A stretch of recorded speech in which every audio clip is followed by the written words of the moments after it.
Se Deus é um Deus onipotente, onisciente, sabe daquilo que está passando dentro do coração teu, se Ele sabe que você precisa, por que você deve orar? Por que você deve pedir a Ele?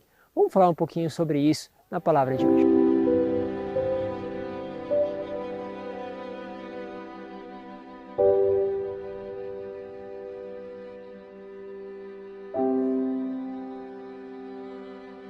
Em nome do Pai, do Filho e do Espírito Santo. Amém. Louvado seja Deus por este caminho, esse itinerário que estamos percorrendo juntos. Obrigado a cada um de vocês que tem compartilhado essa experiência, colocado aí nos comentários, os grupos de WhatsApp que têm crescido e também as várias pessoas que estão compartilhando aí com a família. Obrigado, porque também estão compartilhando comigo as experiências. Que bom que a palavra de Deus tem alcançado inúmeras pessoas. É bom ver esses frutos da palavra de Deus. Bom, quero pegar com vocês a palavra que está em Mateus, capítulo 6, do versículo 7 ao 15. Diz assim: Naquele tempo, disse Jesus aos seus discípulos: Quando orardes, não usei muitas palavras como fazem os pagãos. Eles pensam que serão ouvidos por força das muitas palavras. Não sejais como eles, pois vosso Pai sabe do que precisais muito antes que vós peçais. Olha só que interessante. Não precise usar de muitas palavras, porque Deus já sabe o que você precisa. Isso é interessante, principalmente nós que temos origem na dimensão da renovação carismática. Nós usamos muitas palavras para orar ao Senhor, para entrar, para falar com o Senhor. Muitas vezes até nos preocupamos com aquelas palavras bonitas para dizer, mas saiba, Deus ele é simples, precisa de palavras simples, porque Ele conhece já o teu coração. A expressão da palavra nada é do que uma expressão que é, vamos dizer assim, tornada público, daquilo que passa dentro de você. Bom, mas eu quero trabalhar com uma dimensão que está num livro que chama A Nuvem do Não Saber, que é um livro muito antigo, que fala de uma espiritualidade, da qual está baseado nesta palavra. O que nós temos? Nós temos uma dimensão de um livro que provavelmente foi feito por um cartucho. Para quem não conhece, os cartuchos é uma ordem muito profunda de vida eremítica, ou seja, monges que vivem numa solidão. Só que eles vivem na solidão e têm alguns momentos, poucos momentos, juntos. Eles passaram a ficar muito conhecidos pela sua radicalidade. O seu santo, ou seja, o seu fundador, São Bruno, começou todo este movimento, mas depois praticamente não há santos dentro deste movimento. Por que não há santos ali? Porque a partir do momento que você entra na cartucha, como é chamado, este lugar onde estão os cartuchos, você passa a ter que tirar tudo aquilo que possa levar você a se tornar santo. Então, quando você morre, você passa a queimar os seus diários espirituais. Os diários espirituais como o de Santa Faustina, diários como o de Santa Teresinha.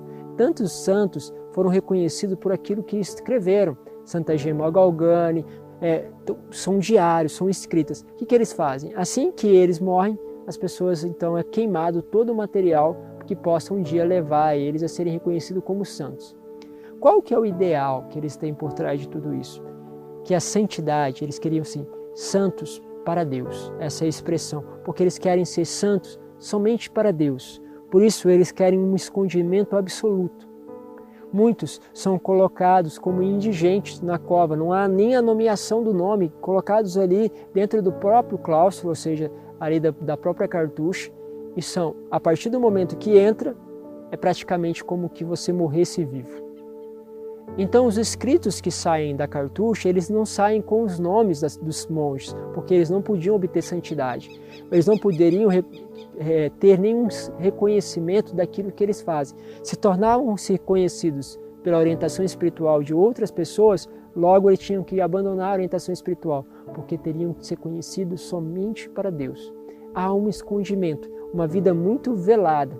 Então acredita que este livro tenha sido escrito por um desses cartuchos, que nós não sabemos o nome, mas que vem deste tipo de espiritualidade, desse tipo de busca de conhecimento, de intimidade com Deus, de silêncio profundo e sobretudo de meditação na palavra de Deus.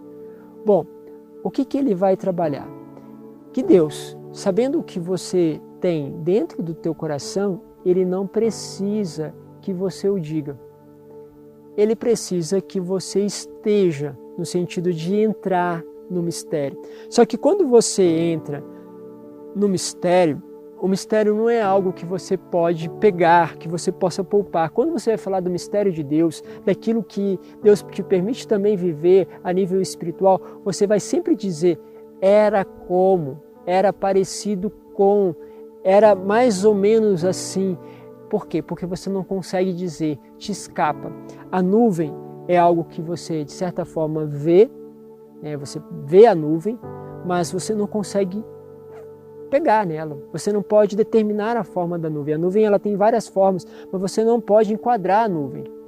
O mistério de Deus, ele traz uma dessas coisas. Você não pode enquadrar ele, você não pode pegar ele. Toda vez que você tentar aprisionar o mistério de Deus, ele te foge.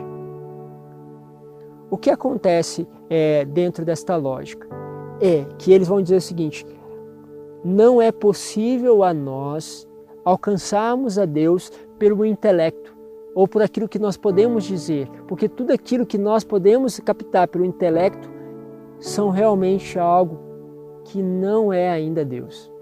E aí eles vão usar também expressões como essa nuvem que existe, mas você não sabe dizer. Expressões como a obscuridade, muito usada por Thomas Merton, que é um monge trapista, que também tinha um desejo também pela cartucha, que nós vamos caminhar em direção a Deus sempre de forma obscura. Não porque Deus é obscuro, mas porque nós, com a nossa limitação intelectual, nunca poderemos ver as coisas claramente, porque tudo aquilo que eu penso de Deus, sobre a misericórdia de Deus, mas ainda não é. Ou seja, eu aprendi muitas coisas sobre a misericórdia, já experimentei de certa forma a misericórdia, mas isso ainda não é a misericórdia de Deus, porque a misericórdia de Deus é ainda mais do que eu experimentei. Eu já experimentei muito a bondade de Deus, mas isso ainda não é a bondade de Deus, porque a bondade de Deus ainda é maior do que o que você já experimentou. Então você vai estar sempre nessa nuvem. E por isso, basta cada um de nós entrarmos nesta presença, estar diante dele. Não buscar nem tantas palavras, porque as palavras é como que elas fossem perdendo esta dimensão para o silêncio, aonde você só apenas permanece diante do mistério. É lógico que esse é um dos meios, e a riqueza da igreja é essa, que nós podemos observar as várias espiritualidades e cada um tem uma riqueza. Nunca palpite por uma espiritualidade em desprezo da outra.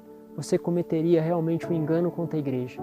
A igreja de Cristo é uma igreja que consegue olhar e ver vários meios da qual se faz a experiência com Deus, aonde cada um de nós podemos ir adiante de acordo com o caminho que Deus te chama, sem desprezar o caminho de outra espiritualidade, mas reconhecendo nela riquezas que talvez são diferentes daquela espiritualidade que você está seguindo. Mas vamos juntos, porque Deus também quer fazer você mergulhar nesse mistério. Quem sabe hoje você possa parar e simplesmente estar, sem dizer muitas palavras, somente estar com Ele. E o Pai do céu saberá o que você sempre precisa, sem você nunca ter dito nenhuma palavra.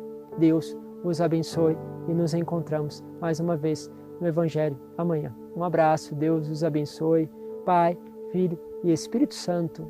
Amém.